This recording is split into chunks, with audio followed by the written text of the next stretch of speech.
Gentlemen, we're very happy you are joining us this evening, March 31st of 2024. Happy Easter, everyone. For our video podcast this evening at the Elliott Grand Drum Show at the Elliott Grand Drum Shop on the One Fine Tune stage, we have our very special guest, a friend and Yamaha artist, Mr. Jason Grant of the Jason Grant Experience. Ladies and gentlemen, welcome Jason Grant.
Rosen.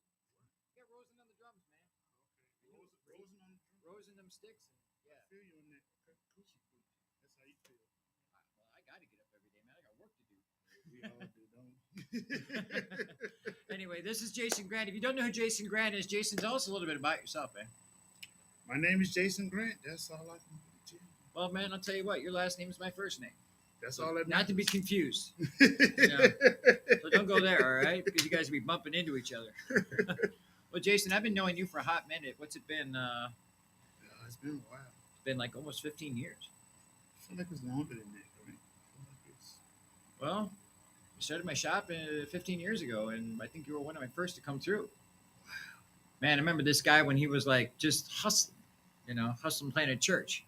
And then I saw him playing at church. Well, we all hustle. I still play at church, man. It's all good. It's all good.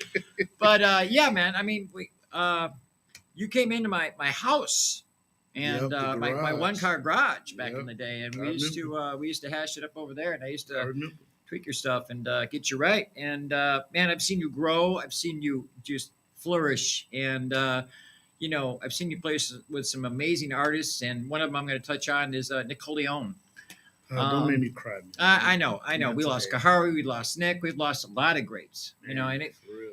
But, brother, and ladies and gentlemen, we're not promised tomorrow. But you know what? It's those memories, and it's the movement that we make with them in this time, and that's how we grow as a human race, as a music production people, as artists, and truth.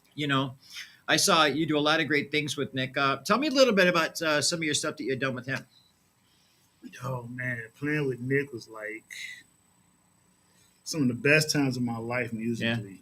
Yeah, I grew a lot with playing around with him and meeting a lot of different other artists within that circle. Mm-hmm. So, like, from like I would say my favorite festivals that I cherish playing with Nick would be Burke's.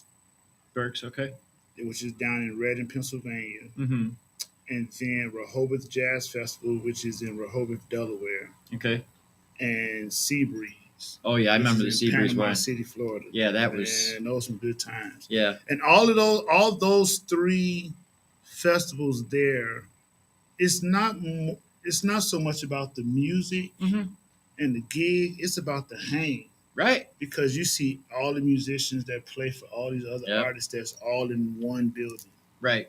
And that's the cool part. That was the cool part. Did you have a chance to interact with any of the audience and stuff like that too? Oh, man, I have so much family and friends out there from the East Coast, West Coast, South Side, West Side, Yep. East Side, of course, they're a little wet in the East Side. It's so many great people out there. Yeah. It's so many, and I'm blessed to be amongst those. Wow. Yeah. Well, that was a great journey. I remember I mean, of course, I've been watching you all your career throughout these years, and I used to see you just pop up on a plane, And what's the number one thing you used to say? I'll bet you it's a pop quiz for everybody at home. All righty, and I'm even going to give the answer in 3, 2, 1. Man, I'm tired. Facts. This guy had bags like grocery bags hanging from his eyes. He was so tired. But that's the work that you get called to do, man. And with everything that you traveled to, I'm sure you can elaborate on this because I've lived it myself. Touring from time to time, it's just like limo, plane, hotel, gig. Hotel, basically backwards. Yeah, you don't get to get out and see a lot of things outside of the people who get the blessing of interacting. And that's why I mentioned those 3 festivals, because those 3 festivals allowed you to have time to hang out. Mm-hmm. Because you just wasn't in there for one day. Now, granted, if you're on the road with somebody and they're doing a date there, and they don't have anything else because they got other stuff going on after that, then they'll pop out and leave. But for the most part, especially at Seabreeze, like they gave us a condo, and all the musicians that was in Nick's band stayed in there, and it was a hang, man. Yeah, such good times. I love those hangs. Such good times. On the other side of like the hang, like is hanging with like we'll say fans for the sake of argument, like one of your favorite things to do, and just to engage with the audience? like on the I side? wouldn't say I have fans. I would say I have people that I'm really cool with.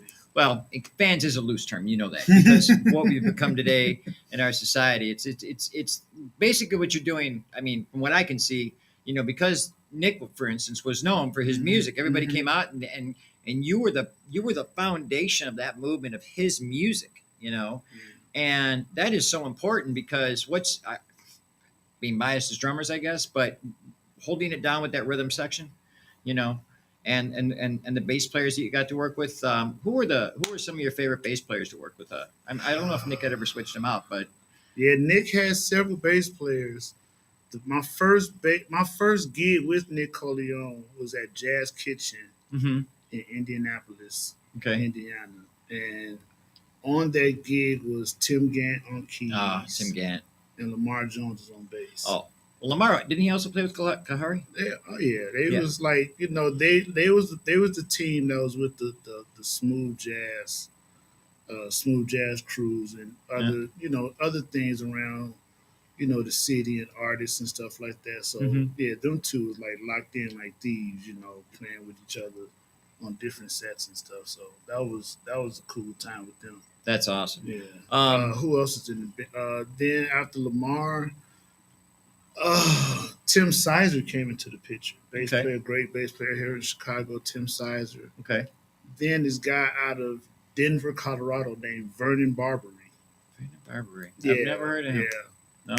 Yeah. And after Vernon it was little fillers in here and there. Then G-Body came in. Okay. After that, and it just been the G-Body ride with Nick, Colin, Clausen, and myself. I remember when you played at the Country Club Hills Theater. I think I tucked for you that day. Yep, you did. Yep. And that was just watching that stadium fill up. Man, that was a good time. That was a great time. That was a great time. And everybody that was on that stage that day, I knew a lot of them, but I didn't know some of them, but I got to know them as we all do, because it's just all one big family. So let's talk a little bit about Yamaha. I need them in my life. So I've been telling y'all for years, but you know what? I got to be neutral in some aspects as a drum shop and a Yamaha player myself, okay? Because we've got great kits here. We've got Pearl, we've got Noble and Cooley. I mean, those are worlds apart from each other. I played on some great drums. DW, Pearl, Thomas, Royce. No, hey, man, don't knock Royce. That's mahogany, bro. As far as that DP kit in the back and my back line, man, that DP kit's full mahogany. That's basically just a Yamaha Royce kit, but with Yamaha gear on it. I just love Yamaha. I love their tom mounts. I just love Yamaha, man. Well, I can tell you that they pay attention to detail. They really do. They do. Jim Haler, who's the product specialist, Greg Crane, who's A&R. If you guys are watching, we love you and hello. And can I be on your team?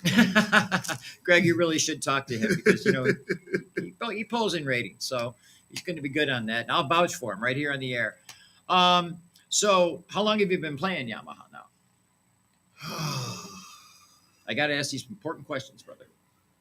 I want to say, well, let me go in order. So my first kit was a Pearl Exporter, black. Okay. I had a 10, 12, 16, 14. That kit was cool. Then I came across a marine green Yamaha Stage Custom. No, I'm telling you, man, those marine greens. Aaron actually had a marine green. I had an 8, 10, 12, 14, 16. Okay. Man, I'll tell you, my first Yamaha Stage Custom was an 8, 10, 14, 20.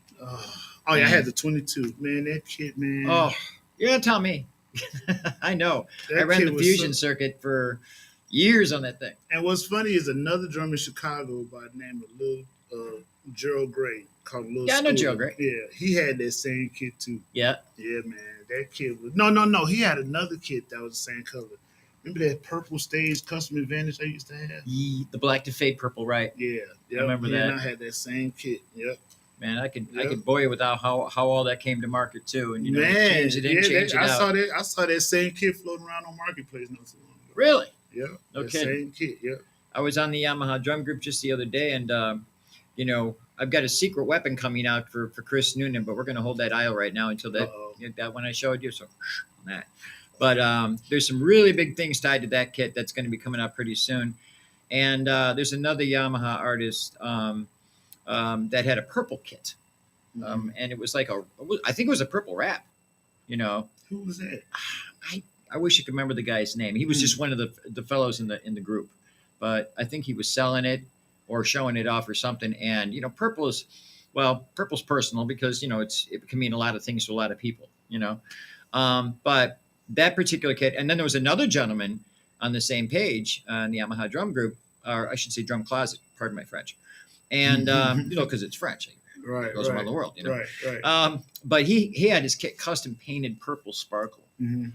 And Yamaha never came out with something like that either. Yamaha's always, as you know, has had a lot of great colors. Yeah. Even your current kit, which is the maple hybrid. The maple hybrid, absolute. Yeah, man, my favorite kit. As you guys say, them mugs. Them mugs. I love that kit. That kit is amazing. Yep, I remember when it's you got so that versatile. kit. Yeah. And you used to have a Yamaha Live Oak. Like I had a Yamaha Live Oak. And was it? No, did I have the Live Oak? No, I think I had just a regular. I didn't have the Live Oak. Yeah, you did. It was the Amber Fade. That was a Live Oak. That was. So what was the one that came after the Live Oak? What was that? Well, then they came out with the Live Oak Hybrid, which is now the one with phonic ply in it. Right. Right. That's the one, for instance, Chris Noonan has. Because my first old custom kit was that red sparkle. Right. Because Dave Welker had his signature signed in the 10-inch tom. Yep. I bought it from a cat off of Greg's List. Remember Craig's List. Yeah. Yes. Yeah, that, and I'll tell you, that takes me back, not to jump track, but that takes me back to my shop at 800 square feet in South Holland. I think it was, you and me were tight at that point because, like I said, I've been working for you since like my house. Mm-hmm. And we had a situation where you had brought me a 16-inch floor tom that I turned into a bass drum for because that came from that same kit. Yeah, because I had a 10, 12, 14, 16, 16. Right. You took your extra 16 and turned it into a did, hip the gig 16 junior. by 16. Yep. Man, and that bass drum was killing. And the cat that I bought it from, he hit me back like probably 2 years later. Like, man, I want to buy that kit back. Did you sell it back to him? I did. That's how I ended up getting that. That's how I ended up getting that Live Oak. Oh, that's right. That's right. And then I sold that Live Oak to Matthias Adams. Yep. And I ended up getting that. What I have now. And that same Live Oak that I had, which was the same color, I think the same sizes, I ended up selling to Wild Douglas for Barry Manilow. Oh, yeah, you sure did. And I'll never forget that. He walked in my shop one night and he's just like, "Hey, G, what up?" I'm like, "You know what time it is, right?" It's like way past close. He's just like, "Yeah, man, your door was open." I said, "Thank God you walked in." Hey, right. So, had been anybody else. I was like, "So what brings you to town?" He's like, "Oh, man." He goes, "I'm here to buy a drum set." I'm like, "From where? From where?" He goes, "From you." And I'm like, "Well, I got some kits on consignment here, man." Mm-hmm. I said, "But I ain't selling really anything heavy." He's just like, "Yes, you are." I'm like, "No, I'm not." He goes, "Yes, you are." I said, "What are you going to buy?" He goes, "Your Live Oaks." I'm like, "They're not for sale." He goes, "Yes, they are." I go, "No, they're not." He goes, "Yes, they are." And that turned out to him pulling like this knot. And he's like, "Grant, you've checked me on this kit. You have your juju is all over it, man. You got your vibe on it." He goes, "I got to have this kit." And you remember that Yamaha copper snare I had, that seamless? Man, no sooner did I agree to let that kit go, because listen, this was for Barry Manilow. It was for YL. Of course, it's friendship, it's personal, and it's just a drum set at the end of the day. The Lord giveth, the Lord taketh away. That's why it's going through my mind right now at RAM. Right. And at RAM Speed. And he goes, "Hey, man, what about that? What about the copper? Not for sale." He's like, "Yes, it is." I'm like, "Oh, here we go again." So I gave him an impossible number, right? You put it down. Man, I was like, "Well, I got a knot of money of my own now, so I'm all right." But here we go.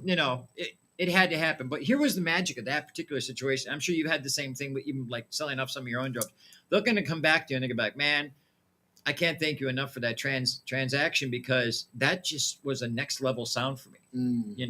I'm sure you've had that, like with Matthias, because we know what the Live Oaks can produce. You guys know what the Live Oaks can produce out there if you're an Oak player, whether it be first, second, or third gen.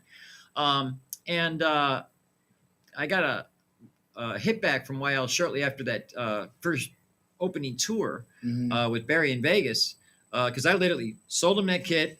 A semi showed up the next day, and I shipped him. Yeah. You know, Right. that's how fast he was moving, and that's why he was just like, all right. Maybe he wanted to order one from Yamaha, and well, that was what it was. But he told me that Barry Manilow came up to him after the show, and he's just like, "Hey," he's like, "Yeah, boss." He's like, what's going on with this drum set?" He goes, and that snare drum, especially that snare drum, he's just like, "Oh man," he goes, "I got that from my friend Grant back in Chicago." He goes, "Just like that's the best sounding snare drum I've ever had in my orchestra." But you know what? That just goes to show you, number one, the power of a good sounding company. Absolutely. You know, and again, we're not dogging on anybody, even though we're talking Yamaha here. I love everybody, but Yeah. Yamaha, I'm just in love with Yamaha. It's always personal. It's Yeah. always personal. So who are you playing with now? Right now, I have my own band, the J Grant Experience, and we do a lot of backing up and a lot of shows. We just finished doing the show with TC Carson, Okay. guy from you may know him as Cal Barker from Living Single. Okay. So we've been playing with him for the last almost two, maybe 3 years now. Wow. Yeah. So he was here in Chicago at City Winery, and we just did that show. That was a great time. Now that track we ran in between from stage to here, what was that? What was that track about? The last track? Yeah. Wait. The one we just ran as a commercial? That track was my buddy, my brother, who also played with Nick Coleon. His name is Nathan L. Mitchell. Okay. Great pianist, songwriter, producer. He's out of Florida. That's my brother, solid dude. And we had the privilege of playing for him under this production team that I'm a part of called Kind One Entertainment.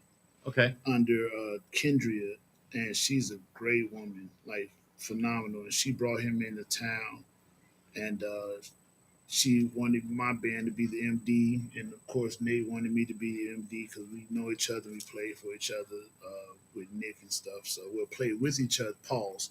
Played on the gig with Nick, you know, and. So that's how that came about. So that's what that track was, and I was privileged to put the band together for it. I had Sheree Reed on bass. I know Sheree. Yeah, Love that Sheree's guy. a monster. I had Multi Jewel, they call him Tough, on keys. He's from Gary, Indiana. That Plus Fest is tough. Yeah, he's that boy. If you can get out of Gary every day, I consider you tough. I don't care who you are. Marquel Jordan was on sax. Okay. William was on sax. Phenomenal kid too. Yeah, he's a great kid. And Cole Runge was on guitar. Wow. Yeah, so it was a good time. Yeah, it was a good show. So actually, Nate is coming back to Chicago, so we're gonna be doing another show with him too. Nice. So. Are you working with anybody else sidebar for that? Not like you got time, but you know. Well, I do have another. I call her boss lady. Her name is Simone Green here in Chicago. Okay. Aside from my band, I personally just play for her, and that's a cool time. Okay. She actually has a show coming up this Tuesday at City Winery. She's doing the tribute to Natalie Cole. Oh, wow. And it's been sold out, so that's going to be a good time. Oh, man. Any show that you can do a great tribute to is the greatest thing. We got like an 11-piece band. It's crazy. It's about to be crazy. It's going to be like a hyper sub mix on your ears there. Yeah. You know, because you're going to have to work off of horns, right? Oh, yeah. It's going to be nice. So, aside from that, I just, I have doing my thing with my band. We just did a show again at City Winery that we sold out. We did a tribute to Jay-Z. Oh, wow. Oh, man, yeah, I did see that online. That thing was smashing, bro. Nice. Oh, man, it was a good time. So we're going to be doing that show again soon. I got some stuff coming up out of town where my band is backing up Steve Oliver, smooth jazz guitarist, Okay. Jeff Koshwell, saxophone player, and Althea Renee, who I'm gonna play a song by after the break. Okay, cool. Yeah, so it's gonna be a good time. Well, who would be? It's like Bruce Almighty, you know. Oh, don't go there. Anyway, who have been your biggest influences as a drummer? Chris Miskell, I was just going to touch on him, but go ahead and finish. Yeah, Chris Miskell. Oh no, we're going to touch on him. Kahari Parker, of course. Yes. Rest in peace. Hamisi Jackson. Yes. Eric Crazy. Johnson. James Knowles. James Knowles. Wow, that was another man we miss. Demris Vaughn. Demris. Oh wow, I remember Demris. Man, Mhm. you know, I think he was probably one of the last cats I worked for out of my house before he Mhm. passed. Yeah. I had built him that custom that drum, octopus. that kit. Yeah, I Yeah. remember that kit. Yeah. Yep, and that was something. Yeah. And Demers Vaughn was a special kind of guy because, let's face it, as drummers, it's the touch, you know, and the Mhm. feel. And you know, one of the things that I've enjoyed, you know, from you on everybody that we've just touched base on, and all the others that come in here, is, you know, everybody gets a chance to come in here and just shed, Mhm. you know. So whether it's the Franklins, or yourself, Chris Miskell, or anybody we do work for, it's so interesting to see how, you know, you guys are worlds apart, but yet kind of almost there with each other, you know. Mhm. And I forgot who I was talking to. I think it was Kahari, when he came to my other studio one time before he was getting ready to work with. Oh boy, I feel like an idiot. But who is the smooth jazz guitarist he used to George play? Benson. Oh, not George Benson. The local cat from Indiana. Oh, you're talking about Dale Prasco? Thank you, Dale Yeah. Prasco. See, that's why it's not such a common name. Can't remember. Phenomenal guitar player. And he had what's his name on bass? Lamar. Yeah, yeah. And you know, there's nothing. Was it the Mars Parsons, something like that? Yeah, The name of the spot. Yeah. yeah. And they used to come in and they rehearse from time to time on my stage on Brett's Drive. And what a treat that was, Oh, you know, man, just to I know see it those was. cats. But you know, I was talking with Kahari sidebar before all that. You know, the first thing I had to ask him was like, dude, I'm ex drum corps. How the heck do you do such smooth doubles?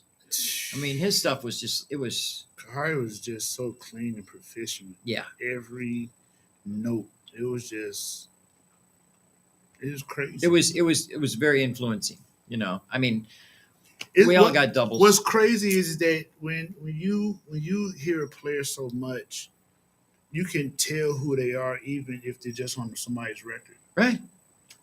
You But know, what's crazy is or when you walk in a room, when you walk around, it's like, what? yeah. You Like don't get to see it was one album, but it was one album that I had to like go back and look at because it was a Josh Stone album, and Kahari played that whole record, or no, maybe half of that record, I believe, because Raphael Sadiq produced it, and you know Raphael Sadiq with Tony, his own band. You know, Kahari was a part of that whole unit right there. Yeah, he was on American Yeah, Idol. yeah, Kahari, man, that dude. He just kind of came up out of nowhere in the aspect of just showing up because, well, Everywhere. I never had an opportunity to kind of have this kind of sit down with him in that aspect because it was just kind of a spot thing at the shop. But, you know, I was always intrigued. I mean, I saw Kahari at Guitar Center do his clinic. You On know, what drum set? The pink drum set or the Phoenix? that was the Pink Live Oak. Yeah, Yeah. with the black ring. Oh man, I love that kid. And that's another kid I was blessed to put my hands on against my will, I might add. Yeah, because you baron edge or did something to his shells. He wanted me to cut down something that was basically a free floating contact. And in geometry with what I have to do on certain drums as far as nodal points and whatnot, it gets really, really tricky when he wanted me to cut this shell down because, you know, it was where the nodal point was on the S system. And I tried to reason with him. But, you know, Kahari, you know, listen, everybody knows me. I don't push an agenda. I'm not a chop shop, but, you know, he was adamant about me cutting that drum down. And I did it, and it worked. But it was not like what I wanted, you know, to put out. But you know what? He was happy. He liked it. It wasn't like an eyesore. It just, I don't know, it was weird. That kind of thing. Kid, but that was a great sounding kid. Yeah. I don't even know whatever happened to that kid. I think he's still in the possession of his wife Kelly. Good. And it should be, because that's something that's got so much like DNA on it from like his legacy. You know, I promise you. Yeah. Well, I'll tell you, it's so cool to, you know, to see where everybody's at in the aspect of music, you know, the lives that you've touched with your music. I mean, and you're just getting started. You're young. I mean, my insurance company sent me half a calendar. Oh Yeah, no, it's bad. Oh yeah, I got I'm sorry. going about quick. that. My bad, Well, brother. hey, 57 ain't bad. You know, I'm doing my thing. You know, but so let's touch real quick on quickly on Chris Mescal. Another monster out there. Dude, You know, he's working with Brian Culberson. yeah. Have you ever like done any sub work for any other buddy big like that too? I mean, not that you're not big, you're big, but the biggies helping the biggies. Actually, Chris was the guy that put me on with Nick Coleon. Well, there you go. Yeah, because Chris was playing with Nick, and he was playing with Brian Culberson at the same time. Wow, that's a lot of double D. Yeah. Because yeah. I know that those guys had to be going the opposite direction. Man, And just hopefully sometimes coming they, around the globe. had shows on the same show, so Chris was getting them double checks. Yep. So, Double checks. yeah, but those Chris Miskell was the first guy to put me on in the smooth jazz industry. Wow. How did you meet Chris Miskell? Ooh. I know these are deep cut questions, man. Funny story. I was playing with a community choir called New Vision. I remember that. This is probably like in the 90s. I remember you talking about that. Like early 90s. And we was playing we did a concert over east, like off Stony, like off of 75th and Stony in that area. And Chris was there playing with, I want to say, this group called Keith Butler and Delegation. I believe that was the community choir's name, if my mind reckons. That's a cool name. Keith Butler and Delegation. And Chris was about my size. Mm-hmm. He was about my size and weight. And you were a skinny thing when I met you. Man, right. You were like me. And Chris was, I was playing. And then he got on. I was like, "Who is this dude?" Because he's like killing, like So then I'm playing I think like altar call or something like that. And I was doing something, and Chris was still sitting in the choir stand. And he looked at me and said, "Hey man, you're playing too loud. Turn it down." I said, "Bro, really?" Right. Okay. And that's how I met Chris Miskell. The one thing I'm sure we can all agree with if we're talking about Chris Miskell and his feet, man, the dude's on point. Because when he wants to get his point home out of love, he's gonna tell you, he's gonna let you know. He's gonna let you know. He's like, "Mama." Yeah, he's gonna let you know. And that's for sure. You bless his soul for that. So do you got a website? I do. It's www.thejgrantexperience.com. Oh, that would be your T-shirt too, right? Yep, right there on T-shirt. And you got some swag? I'm working on it again. Okay. I'm working on getting my my T-shirts and stuff revamped and stuff. So nice. Well, you always got to keep the lineup, man. Oh yeah, absolutely. You can come out with like I don't know, mugs and bracelets. Yeah, it's little things. It's that little thing you look down. It's like, oh, I know Jason Grant. It's kind of cool. What are your plans for the future, brother? My plans for the future is I'm actually talking to some producers about getting into the studio. Okay. Working on some stuff. Like in Chicago or LA or New York? Actually, I had a guy that's out of the East Coast that did a track for me. Real big guy in the smooth jazz industry. I got some other cats here in Chicago that's doing some stuff for me too. Nice. In Indiana, so nice. Yeah, working on some stuff. Well, you are staying busy, and that's. I'm staying busy and out the way. That is my slogan and my hashtag for 2024. Okay, well, it should be hashtag get little. Oh. Because you're getting little because you're all over the place. Somebody could even see you. You're like, was that Jason? No, that was the Holy Spirit. Well, same thing. Oh, right. Close enough. Guess. But well, all right, Jason. This has been awesome, brother. Man, I appreciate it, man. It's all right. Well, I'm going to do a shameless plug here, real quick, because what is this show all about? This is your show. Well, this is our show because anybody who comes in this show, who comes in this building, who comes into my life, we don't do corporate here. We do family. So if you don't know that, well, Jason can tell you for a fact because every drummer that he knows, that I know, that they know, you know, this has been a humble journey for me, and you know, we've got some really exciting things that we're going to be mixing into the show. You know, in live person as segments tonight. Obviously, being Easter, there's a lot of things that could not connect on my production sheets, like Susan Hanlon from I Want to Go Home Rescue. If anybody is ever looking to rescue a dog or a cat, she has a 501c3. She has a government legit rescue, and I have received Bear. You remember Bear? You know, Bear was the man. I had him for 11 years. Bear. And Bear was the homie. yeah, he was the homie from Wyoming. Maestro the homie too. But Maestro's Bear was homie, the yeah. homie. Yeah. Maestro's the new homie. Right. You know, and I did receive Maestro from him, and recently Jennifer and I were blessed to receive a cat. Mhm. And I got you know, her as a kitten, and Jennifer always wanted a kitten. You know, so I went out and got that from her, and so Aw. Susan Hanlon's going to be joining us down the road with live feed. Here we go, live feed on the Nice. live feed. So we're going to be having cats and dogs, maybe a two-toed sloth. No, Oh, I hope not. well, that'd be a slow show. No, I don't know. Well, yeah, you're right.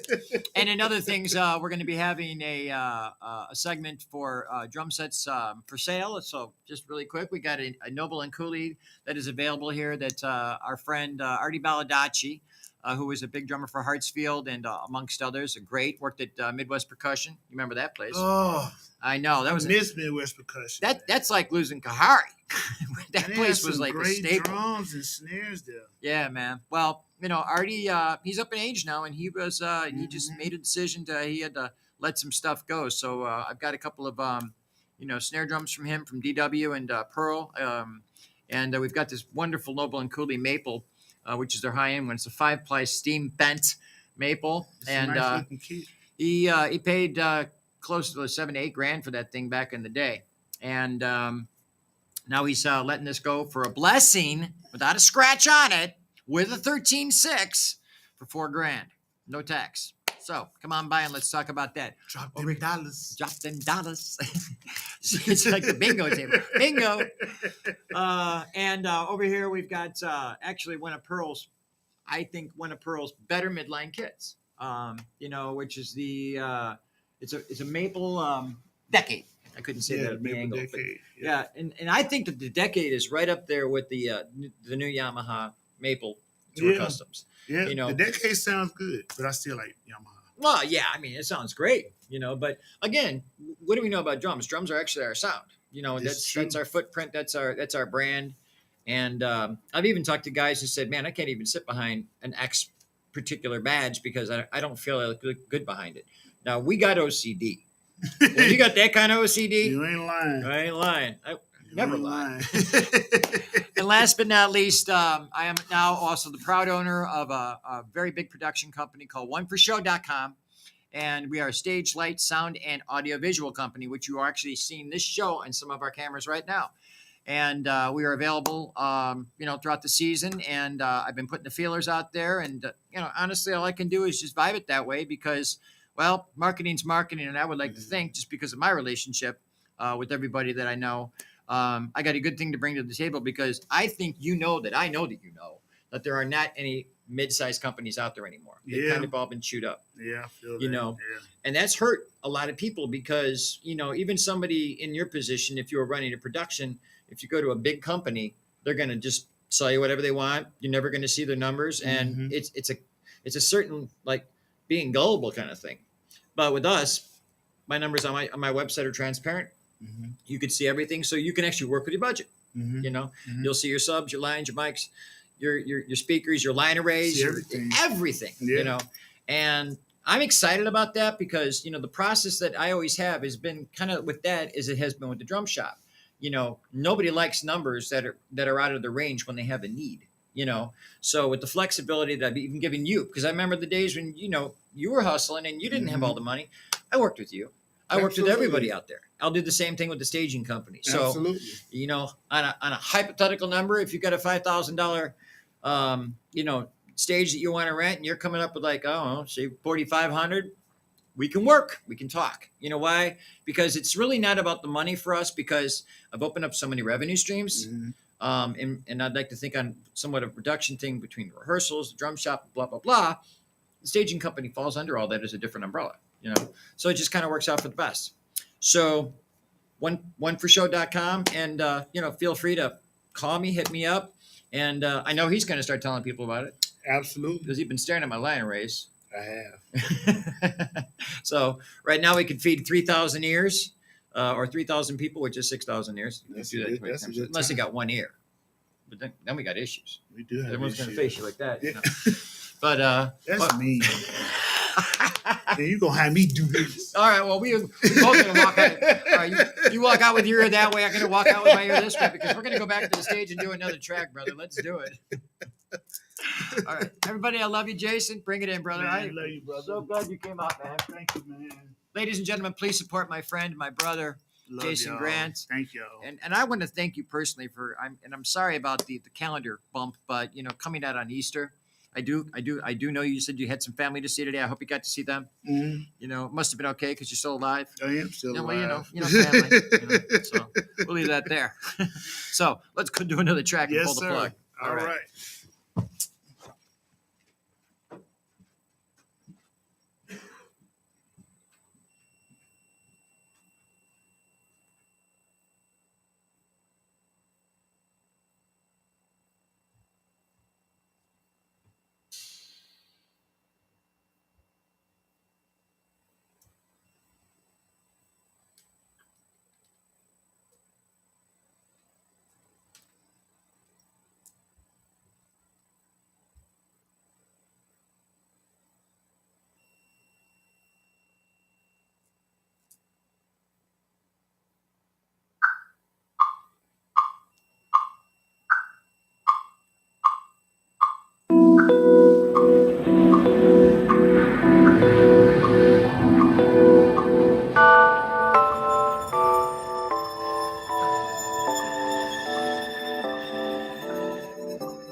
you know, everything's a snafu when you're trying to run your very first drum show. And I believe, Jason, you are our third interview, you know. You know, we're going to have a lot more, but we need to tighten things up. So if there's something that, you know, you've you know, concerns about, comments on, something you're not getting, hey, share that with us. You know why? Because we want to better this show for you too. We know a lot, but as you know, we say, even in the drum shop, we don't know everything. So if we don't know it, we got to ask, or somebody can come up and share it with us. And that's what you're all about too, because our success is for you, you know? So I don't know, become successful for yourself by making us successful. We'll make you successful. Good night, everybody. I love you. Happy Easter.